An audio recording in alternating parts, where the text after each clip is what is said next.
පරිත්‍යාගශීලී කෙනාට දේවල් ලැබෙනවා.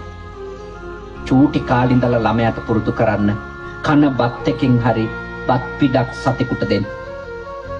බත් ගුලියක් හදලා දෙන්න උගන්වන්න කුරුල්ලෙකුට හරි. හම්බ වෙන පාන් කෑල්ලෙන් හරි කොටසක් දෙන්න උගන්වන්න.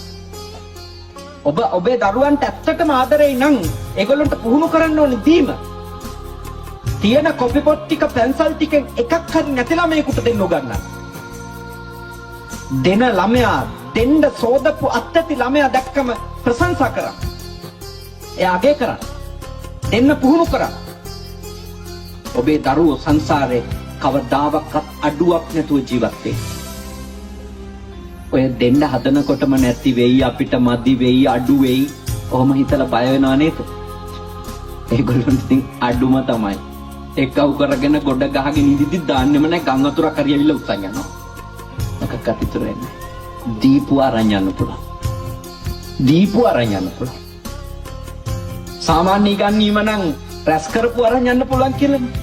බුද්ධ ආගමේ ඉගැන්වීම තමයි දීපු අරන් යන්න.